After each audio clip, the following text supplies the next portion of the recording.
que les comenté. Solo quiero ver si alguien me puede decir si sí me escucha, por favor, a través del chat o si enciende su micrófono. Solo quiero estar seguro que me están escuchando. Buenas noches, licenciado. Sí, licenciado, le escuchamos. Perfecto. Entonces decía que me habló por la mañana y me contó que el día de ayer sostuvo un almuerzo con otro expresidente, el licenciado Vinicio Cerezo, y quien le comentó que pues también le gustaría acompañarnos en la actividad. Entonces, él quería que fuera la próxima semana, pero por las mismas actividades que está llevando a cabo ahora en la universidad, no quisiera arriesgarme a que nos puedan sacar del salón por lo mismo y pues volverlos a llevar sería complejo. Entonces, lo vamos a programar para la primera clase presencial al volver de Semana Santa, de ese descanso, pero me parece que va a ser una bonita experiencia. La idea es que sea un conversatorio en el cual ambos nos den sus experiencias, vivencias, todo lo que pasaron, tanto desde la elección hasta el desarrollo propio en el ejercicio del poder. Entonces, habiendo dicho eso, vamos a avanzar en la clase del día de hoy.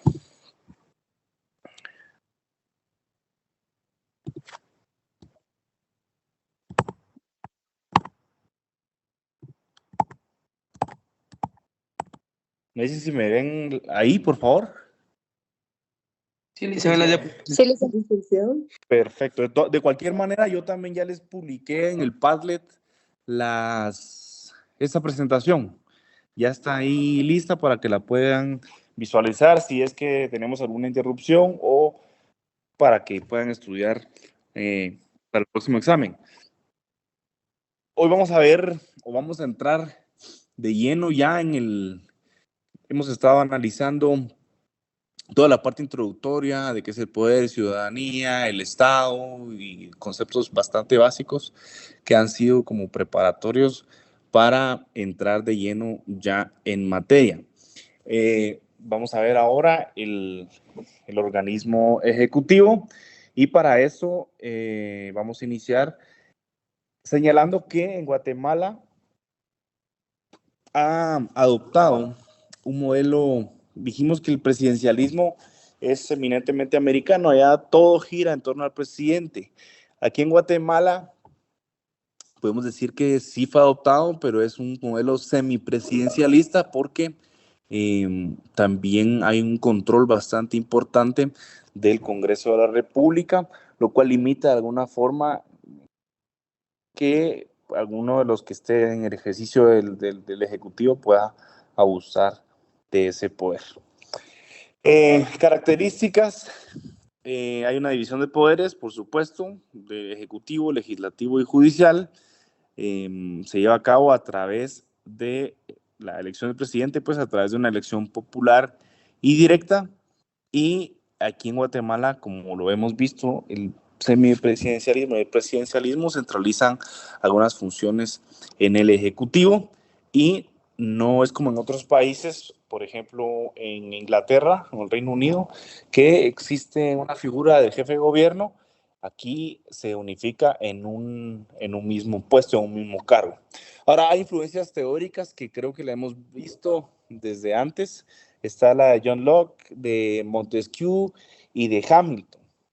No sé si recuerdan básicamente lo que cada uno aportó, pero por ejemplo en el caso de John Locke, tuvo una obra llamada El Segundo Tratado sobre el Gobierno Civil y aquí aporta al presidencialismo algunos aspectos bastante importantes. Primero, que fue el primero, o sea, todos le atribuimos a Montesquieu la división de poderes porque ha sido el más famoso, quizá lo desarrolló más en su literatura. Sin embargo, quien inició con esa idea fue este personaje, John Locke. Él propuso la división de poderes a través de los tres que ya conocemos, que pues las funciones legislativa, ejecutiva y judicial. Además, consideraba que el poder debía ser limitado y que debía ser regido por el consentimiento del pueblo. Pero por otro lado, su visión también era bastante importante porque pues preveía que el Ejecutivo debía ser un poder bastante fuerte, que solo debía estar sometido a la ley y controlado por el organismo legislativo, precisamente porque ese es el punto toral en el cual se va a representar la voluntad popular.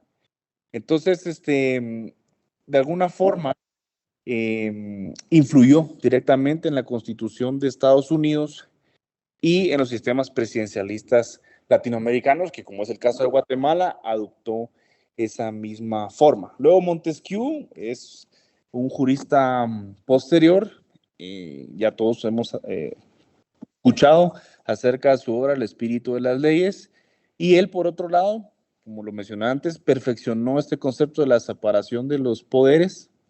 Afirmó que la libertad política solo se garantiza cuando el poder frena al poder. Es decir, como lo vemos acá, en el caso de cuando se conoce un antejuicio, cómo es que se va conociendo si es que se pretende retirar la inmunidad de un funcionario.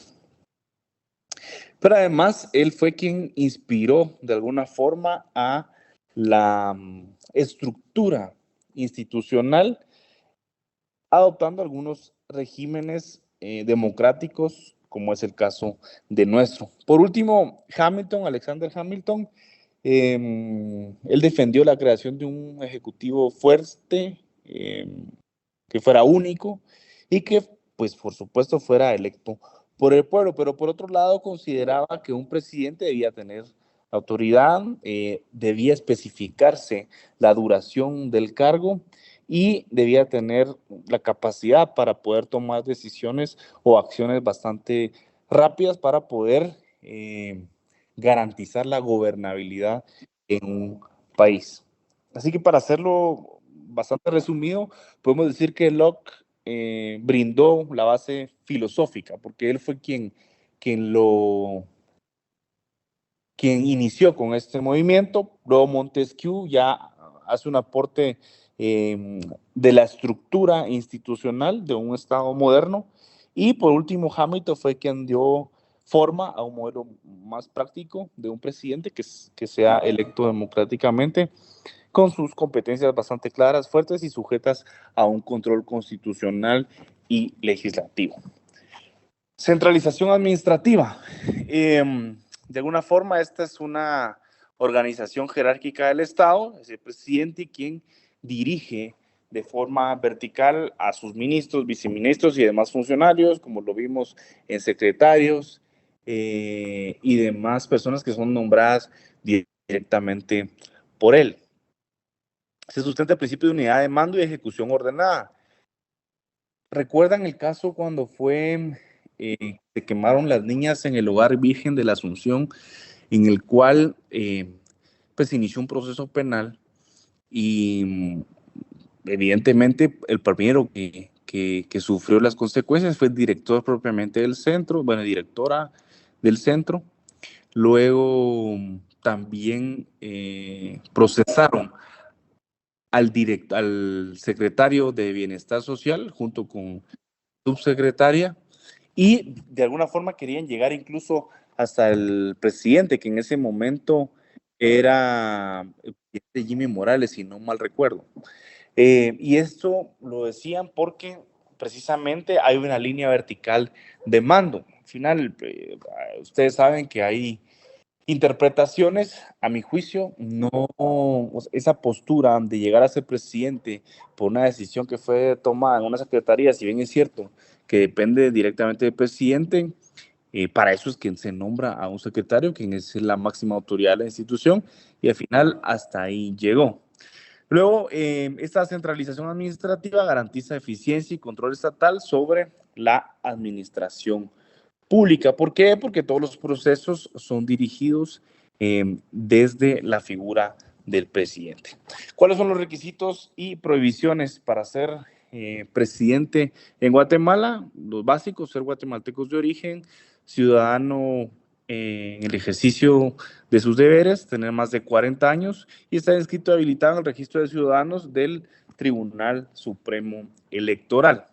¿Cuáles son las prohibiciones? No haber sido caudillos o promotores, líderes de golpes de Estado, personas que hayan sido presidentes por elección popular, ministros militares en activo, ministros de culto y magistrados del Tribunal Supremo Electoral, y la reelección, como todos saben, está prohibida en Guatemala. Lo discutimos en una clase presencial, si no mal recuerdo, en la cual hablamos que en el caso de El Salvador, por ejemplo, también existía una prohibición constitucional para la reelección. Evidentemente, como son países vecinos, comparten bastantes,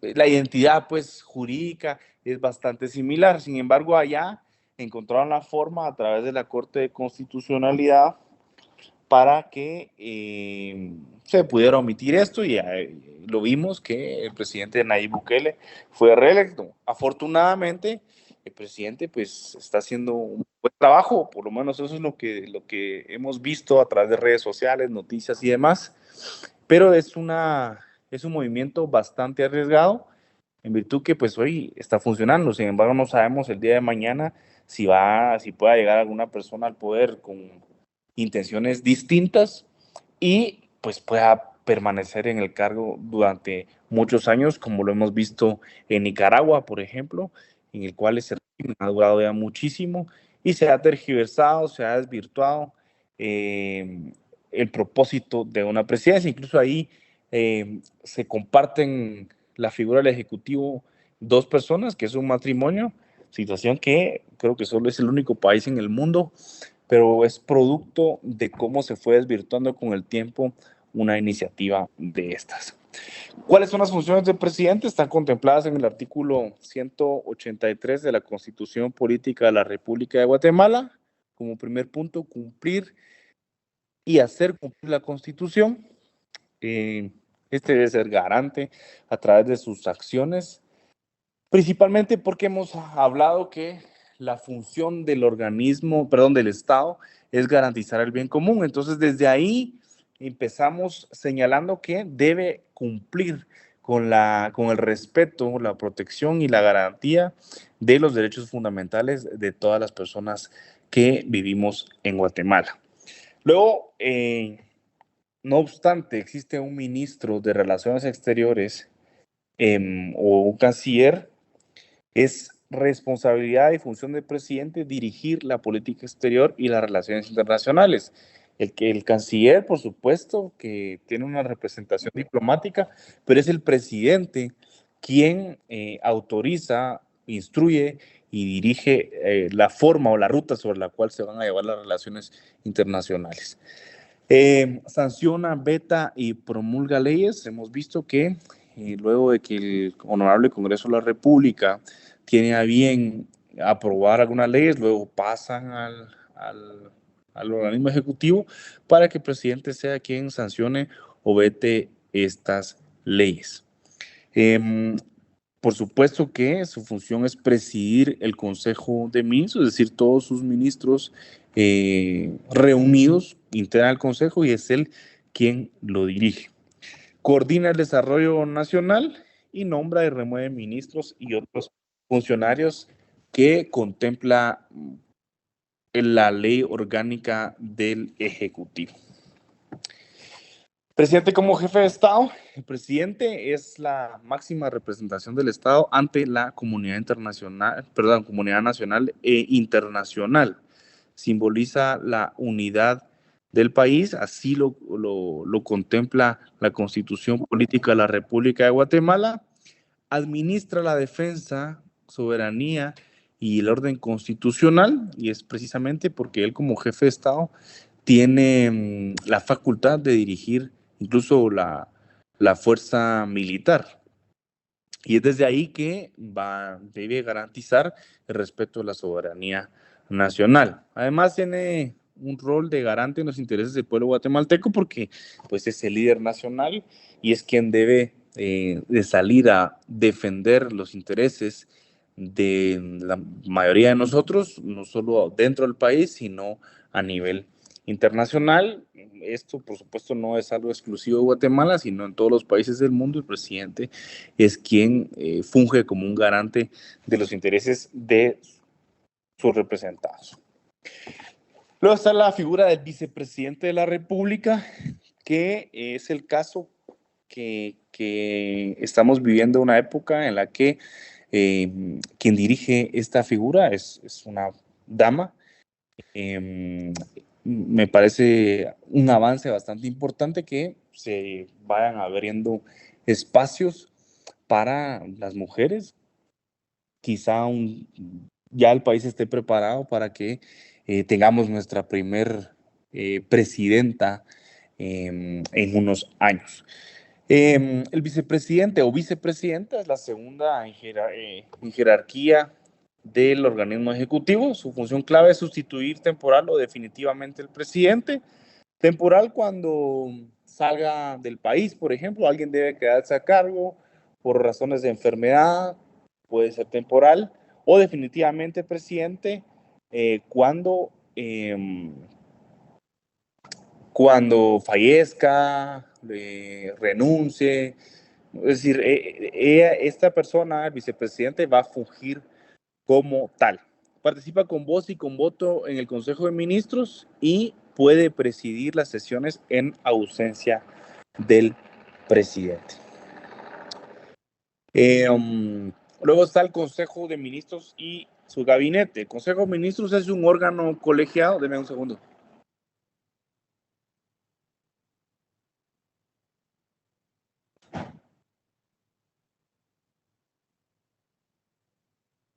Perdón. Les decía que el Consejo de Ministros es un órgano colegiado de deliberación y decisión. Es presidido por el presidente o en su defecto, cuando éste se encuentra ausente, va a ser el vicepresidente.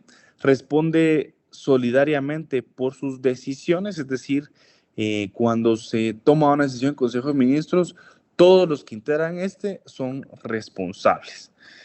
Luego está el gabinete presidencial, que a su vez asesora políticamente al presidente y coordina las políticas públicas y acciones específicas. Es decir, hay gabinetes que tienen una materia en específico. Por ejemplo, un gabinete que va a ver temas de desarrollo, hay gabinetes que van a orientarse al tema migratorio y demás.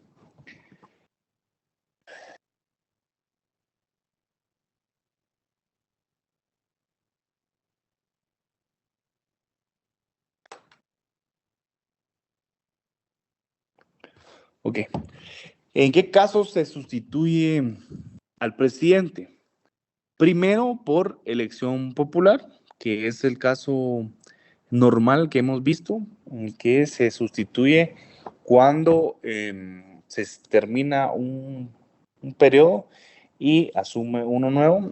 Por falta temporal, actúa el vicepresidente en su calidad pues asume la presidencia de forma provisional. Luego está la falta absoluta, que es el vicepresidente quien asume y envía una terna al Congreso de la República.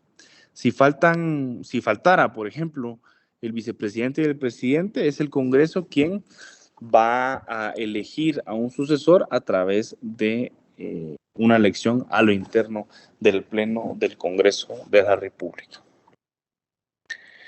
¿Cuáles son los deberes del presidente? Están contemplados en el artículo 154 de la Constitución Política de la República de Guatemala. El presidente debe ejercer su cargo con apego a la ley y al bien común. ¿Qué incluyen estos deberes? Proteger a la persona humana, evidentemente a través de todas las políticas públicas que se encuentran activas o vigentes, respetar los derechos fundamentales, servir al Estado y no a intereses políticos o partidarios. Hemos mencionado que esa es una línea bastante delgada, que diría yo que ninguno se ha escapado de pasarse por encima de ella, en virtud que siempre se beneficia de alguna forma el partido oficial en el ejercicio del poder ejecutivo, porque es a los diputados que integran esta bancada oficial a quienes les dan la puerta abierta para que de alguna forma puedan hacer uso de esas políticas, por supuesto que para llevarlas a su electorado, llevar esos beneficios a su electorado, pero se ha visto, se ha criticado demasiado, de hecho se han iniciado procesos penales porque en las vísperas de las elecciones para el nuevo periodo se ha instrumentalizado el uso de esos recursos para generar más adeptos. Ahora, el presidente tiene dos funciones, una política y una administrativa. Desde el punto de vista de la actividad política, debe tomar algunas decisiones estratégicas que ejercicio de activo conlleva hacerle frente a varias emergencias. Hay decisiones bastante estratégicas que finalmente que tiene la última palabra es el presidente. Política porque en materia de relaciones exteriores es también quien nos representa. Hablamos de esa guerra de aranceles que está promoviendo Estados Unidos, por ejemplo, pues gracias a Dios a nosotros no nos ha alcanzado, pero en el caso que nos alcanzara, es el presidente quien debe de defender esos aspectos. Hemos visto cómo Macron, el presidente de Canadá, Claudia Sheinbaum en México, han adoptado posturas de defender al pueblo y que, de hecho, las relaciones internacionales o las relaciones exteriores se han visto deterioradas por este choque. Negociaciones internacionales, desde el mismo punto de vista, tomando en consideración que pues, Guatemala, como un país del sur global, depende económicamente de otros, es parte de la estrategia y las decisiones que el presidente debe liderar. Por otro lado está la actividad administrativa, que se refiere a la prestación de servicios a través de sus diferentes carteras, el MAGA, el MIDES, bueno, y todos sus ministerios. La ejecución del presupuesto a través del Ministerio de Finanzas Públicas, que es desde ahí donde se distribuye los recursos recaudados por la SAT en nuestro caso. Es función del organismo ejecutivo llevar un control regular en la ejecución del presupuesto que evidentemente es aprobado por el Congreso de la República. Y tiene a su cargo, como por ser jefe de Estado, la función de dirigir todas las entidades estatales. Fundamento legal de lo que hemos estado hablando, la Constitución Política de la República de Guatemala, de los artículos 182 al 192, en la Ley de Organismo Ejecutivo, Reglamentos Internos y Jurisprudencia, que es el marco que va a delimitar las funciones del Ejecutivo. ¿Cuáles han sido las críticas y desafíos del presidencialismo? Creo que todos acudimos con muchísima ilusión, con mucha esperanza cuando hay un cambio presidencial o una sucesión presidencial, porque, pues, por supuesto que acudimos a las urnas con la fe que se pueda hacer finalmente un cambio. Ahora, ¿cuáles son los riesgos de este ejercicio? Uno, la concentración excesiva del poder. Hemos visto pasar muchos presidentes y que cada uno adopta una forma diferente de gobernar. En el caso del gobierno anterior, el presidente Yamatei tuvo un modelo bastante, yo diría que rígido, porque al final todo iba dirigido a él, casi que no dejó nada al azar o suelto, sino él tomaba las decisiones. Entonces, de alguna forma esto conllevaba a que se debilitaran los contrapesos. Para el caso del organismo ejecutivo, su principal contrapeso es el organismo legislativo, porque es desde ahí donde a través de la labor de fiscalización puede disminuirse un posible atentado o un abuso de poder. Y otro riesgo, por supuesto, es el uso político del aparato estatal para fines personales y partidarios. Se ha criticado muchísimo, principalmente el uso de los recursos económicos y monetarios. ¿Cuáles son los retos que debiésemos perseguir como sociedad? Fortalecer el equilibrio entre poderes, que los tres tengan la misma jerarquía, que no solo sea una utopía o que se vea reflejado en nuestro marco legal, sino que sí se vea reflejado en el ejercicio y en la vida real. Luego, fomentar la transparencia y participación. Transparencia, uno, en el manejo de los recursos estatales, y dos, la participación para fortalecer nuestra democracia y profesionalizar la pública. Creo que esto en los últimos 10 años se ha mejorado en virtud que pues, la administración pública ya es una ciencia formal. Hemos visto que las personas cada vez se interesan más por estudiar esos aspectos y que la administración no solo dentro de la iniciativa privada se ha generado un modelo para buscar la eficiencia y la eficacia, sino que esto ha sido trasladado también al Estado o al aspecto público. Voy a dar un minuto para que podamos registrarnos en el Padlet, por favor, para contabilizar su asistencia.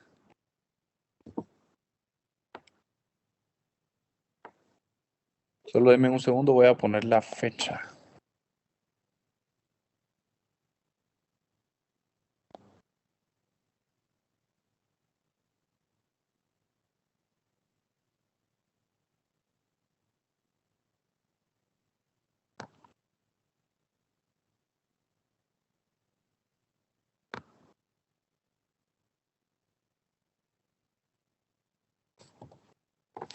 Listo. Voy a pedirles por favor que, porque a veces crean nuevos posts, y lo que pretendo es que donde dice añadir comentario, sobre ese vayan añadiendo su asistencia. Hoy en la sala somos un grupo bastante reducido por lo mismo, pero sí quisiera que nos registremos, por favor. Excelente.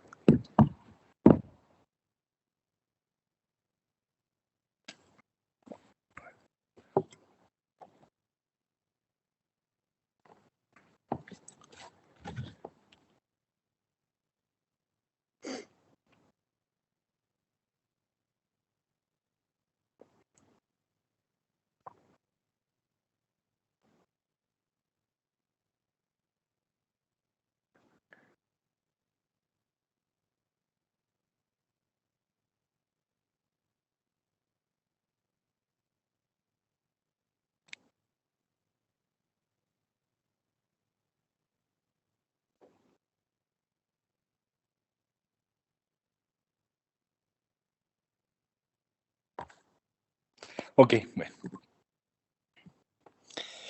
El régimen jurídico administrativo. El presidente de la República es quien ejerce sus funciones dentro del marco del régimen jurídico administrativo del Estado. ¿Qué implica esto?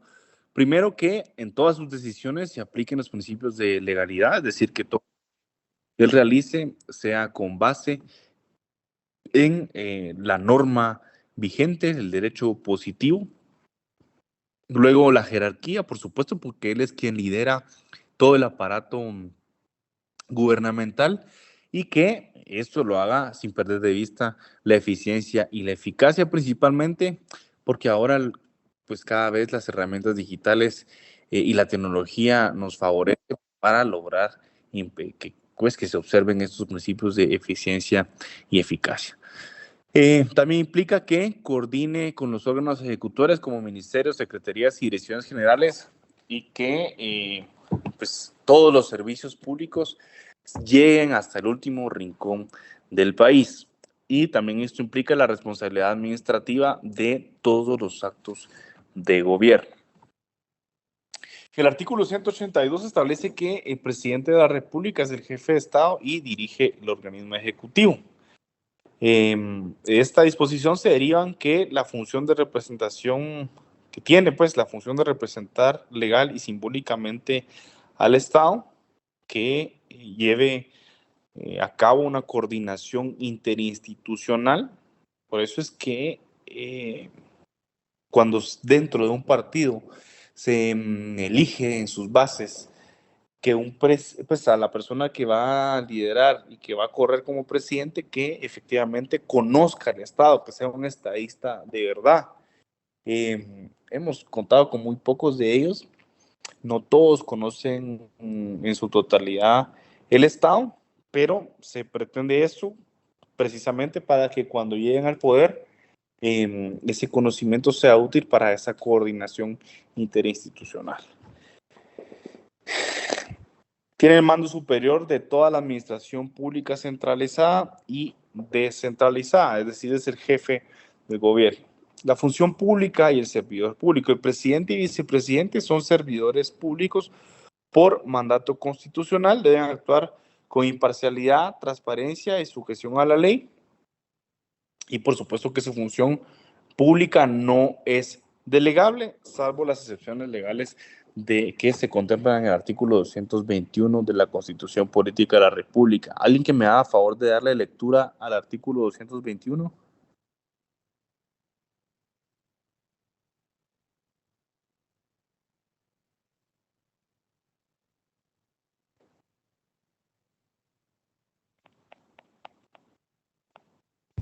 Buenas noches, Lick. Buenas noches. Artículo 221. Tribunal de lo Contencioso Administrativo.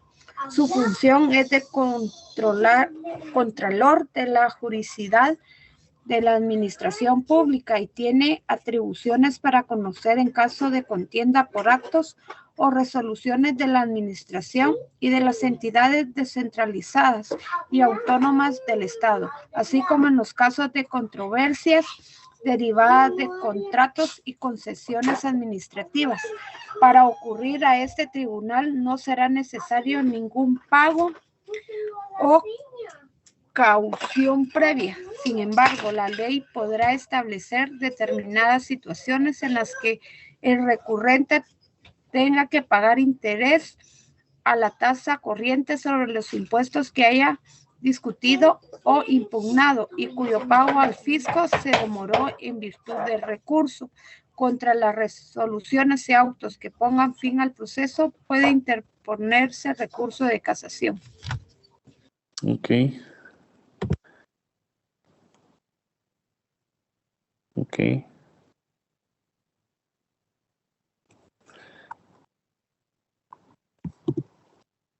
Bueno, la Constitución señala que la función pública no es delegable, excepto en los casos que señala cada ley, y no podrá ejercerse sin prestar previamente juramento de fidelidad a la Constitución.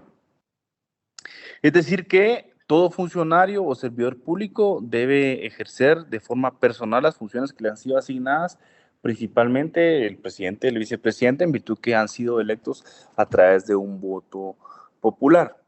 Y pues, la delegación debe respetar principios como, por ejemplo, la legalidad, la jerarquía, la responsabilidad y la rendición de cuentas. Por ejemplo, los ministros de Estado sí pueden delegar algunas funciones administrativas a sus viceministros o bien a sus directores generales, o también algunas autoridades locales, pueden delegar sus funciones administrativas a algunos subalternos. En el caso del presidente y del vicepresidente no puede delegarlo y, como cualquier funcionario, se encuentra sometido al control de legalidad de sus actos. Ahora, la jurisprudencia y control constitucional. La Corte de Constitucionalidad tiene competencia para conocer conflictos de interpretación entre el Ejecutivo y otros poderes. Hemos visto en infinidad de oportunidades cuando se mandan a hacer consultas a la Corte de Constitucionalidad sobre la interpretación de algunas normas para desarrollar o implementar algunas políticas de gobierno. Los actos del presidente están sometidos a control constitucional y existen precedentes sobre el uso abusivo del veto, nombramientos y tratados internacionales. Se vivió mucho en la presidencia de Jimmy Morales. No sé si recuerdan, pero la Corte de Constitucionalidad jugó un rol bastante activo porque, bueno, en algunas oportunidades, a mi criterio, sobrepasó los límites para los cuales ha sido concebida la Corte de Constitucionalidad, pero en varias oportunidades también enmendó o corrigió la plana, pretendiendo buscar la paz, pero sobre todo el Estado de Derecho. No hay que perder de vista que de cualquier forma la Corte de Constitucionalidad también es un órgano político y de alguna manera la interpretación puede ser bastante subjetiva de acuerdo a quienes se encuentren dirigiendo esta entidad del Estado. A nivel latinoamericano, la figura del vicepresidente varía. En algunos casos tiene funciones bastante activas, como en Colombia y Argentina, y en otros es una figura más simbólica, por ejemplo, en El Salvador y Perú. En El Salvador, por ejemplo, la figura del vicepresidente nunca no lo hemos visto porque la figura presidencialista está bastante fuerte. Guatemala se destaca por un sistema presidencialista rígido con escasos contrapesos en el Ejecutivo. Yo diría que vamos a llegar a, pues la presentación, por supuesto que hasta acá, hasta la última lámina, pero en cuanto al contenido, hasta acá va a venir el examen. Les suplico que puedan echarle un vistazo a sus presentaciones y yo les voy avisando a través del Padlet qué fecha va a ser finalmente nuestra evaluación. Así que los dejo y nos estamos platicando para ver si vamos a continuar con clase toda la otra semana, en virtud que las clases se encuentran bastante irregulares. Y si alguien tiene alguna retroalimentación, así como lo hizo una compañera de ustedes que me publicó una circular ahí sobre algunas directrices por parte de las autoridades de la facultad, también nos es bastante útil. Así que descansen, que tengan excelente fin de semana, nos estamos comunicando. Gracias, Liz. Feliz noche. Gracias, licenciado. Gracias, licenciado.